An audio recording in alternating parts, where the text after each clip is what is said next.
Primeiro, antes de mais nada, parabenizar o vereador Tiago. Eu fiquei realmente muito feliz em saber que eu tenho um colega dessa altura, dessa inteligência, de poder, de saber se portar, de saber colocar a sua opinião e saber agir com as divergências, né, que a gente escuta na rua.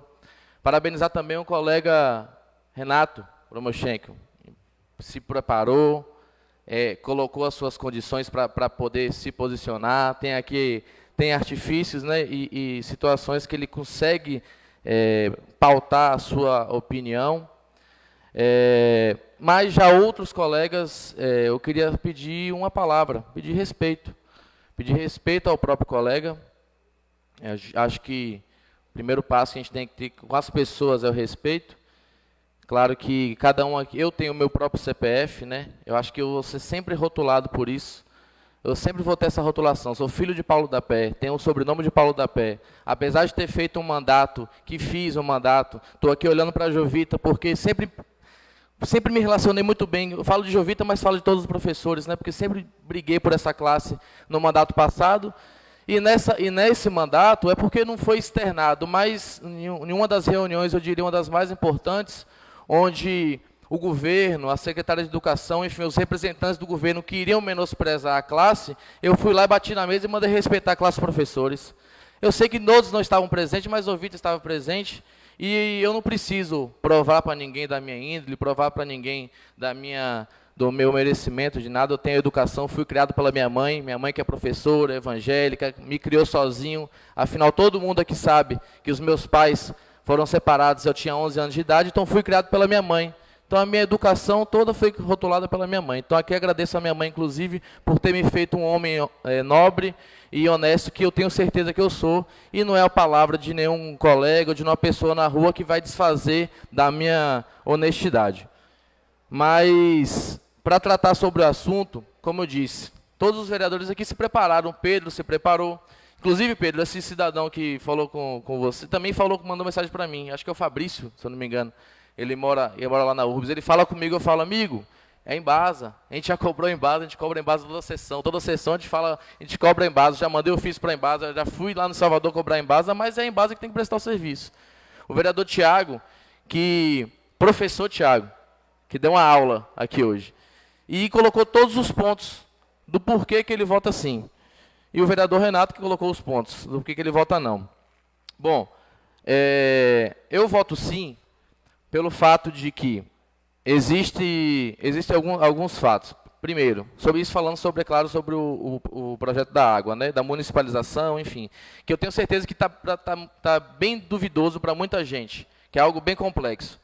Eu sei que a gente votou, o contrato da Embasa acabou em 2016, se o argumento do vereador for pertinente, a Embasa entra na justiça e alega, né, que se ainda existe o contrato em vigência, mas a informação que eu tenho é que não há mais contrato desde 2016.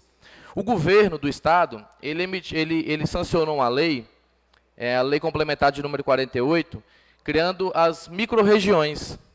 Essas micro-regiões, o que ele faz? Só para você ter uma ideia, ele colocou Eunápolis na mesma micro-região de Mucuri, por exemplo. Mucuri, lá na divisa com o Espírito Santo. São 21 municípios que Eunápolis se colocou nessa micro-região. O que significa essa micro-região? O que o governo do Estado queria com essa lei? Ele queria fazer com que essas micro-regiões, o Estado da Bahia é muito grande, né? São mais de 400 municípios, 412 para ser mais exato, e queria dividir por micro-regiões para poder fazer com que essas regiões fossem atendidas pela mesma empresa. Ou seja, a mesma empresa que fornecesse o serviço de água lá em Mucuri e todas as cidades que vêm vindo até chegar em Camaquã, que são 21 municípios, fossem prestados pela mesma empresa. Só que não é a mesma bacia hidrográfica que abastece, por exemplo, Eunápolis, que abastece Camaquã e que abastece Mucuri. Então, a intenção, talvez, dessa lei complementar criada da microrregião, para fortalecer uma estatal, uma empresa que ele tem um domínio, que é a Embasa, e assim ele pode continuar no comando da água, que é o bem maior. Esse projeto de hoje, ele está criando a independência dessa microrregião. Ou seja, a partir desse projeto, o município vai passar a prestar o serviço, correto? É o ideal? Não. Na minha opinião, não é o ideal. Não sei se o município vai ter a condição de, sei lá, durante 30 anos prestar um serviço. Mas é o ideal que a gente o quê? Assuma o controle do que é nosso. A água é nossa. Aí, a partir de agora, a gente vai se desprender dessa loucura que é essa microrregião, e agora a gente vai poder criar uma licitação, criar uma concessão. Aí sim, a gente tem que estar muito atento aqui. Aí sim os vereadores têm que prestar atenção. Aí sim o Ministério Público tem que estar, a sociedade, a PLB, enfim, toda a comunidade tem que estar atento para saber qual vai ser a nova empresa que vai assumir o serviço do saneamento básico de Eunápolis. Esse que é o ponto. O vereador Thiago quer a parte? Eu já concluo. Coisa simples, Arthur, só para poder dizer que a própria Embasa, se dentro do contrato, né, se dentro do compromisso do contrato, ela se comprometer em fazer o saneamento, ela pode ser. Mas desde que haja o compromisso de fazer o saneamento na nossa cidade.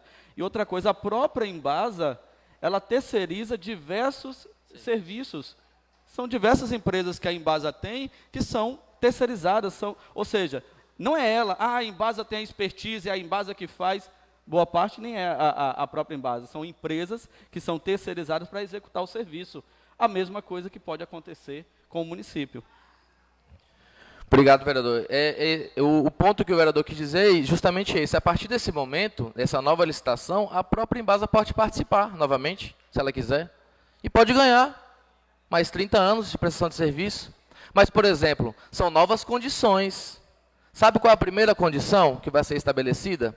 Que o preço, desculpa, é metro cúbico, que é a medição do preço da água, é metro cúbico, que o preço, a primeira condição, que o preço que vai ser praticado seja menor do que é praticado hoje. O primeiro quesito é esse. Então, se a Embasa, por exemplo, achar que consegue praticar um preço menor do que é praticado hoje, ela vai participar da licitação. Então, assim, eu considero um marco, que a gente está conseguindo tomar posse da água, e agora nós temos que ficar muito atentos, não é do que passou, não é do projeto de lei que a gente já votou, não é da independência que a gente já conquistou, é da próxima empresa que vai vir, é da próxima empresa que vai prestar o serviço, das condições que a gente vai impor para essa próxima empresa prestar o serviço. E, claro, saneamento básico. Pelo amor de Deus, Eunápolis não tem mais condição de não ter saneamento básico. Eunápolis está em cima de fossa. É fossa, estragando nossos lençóis freáticos. Isso é questão de meio ambiente, como o vereador Pedro falou, que existem outras prioridades. Não, essa é a prioridade número um. É o saneamento básico. Tudo começa no saneamento básico. Sem saneamento básico, você não tem saúde, não tem educação, não tem nada. Sem saúde, não tem nada. Então, só para ficar claro o posicionamento de cada vereador, cada um aqui tem a condição, estudou, se preparou, os que não faltaram com respeito, né, com os pares, se prepararam, estudaram e alegaram seus posicionamentos e seu voto. Com muito respeito, com muita clareza, cada um aqui se posicionou. Esse é o meu posicionamento. Eu espero que todos tenham entendido e que todos nós estejamos juntos na fiscalização da próxima empresa que vai vir, que não vai demorar muito, vai ser aberta uma nova licitação. Esse sim é o momento de todo mundo aqui se preocupar para saber se essa próxima empresa vai sim prestar um bom serviço para a nossa cidade. Muito obrigado a todos, tenham todos um bom dia.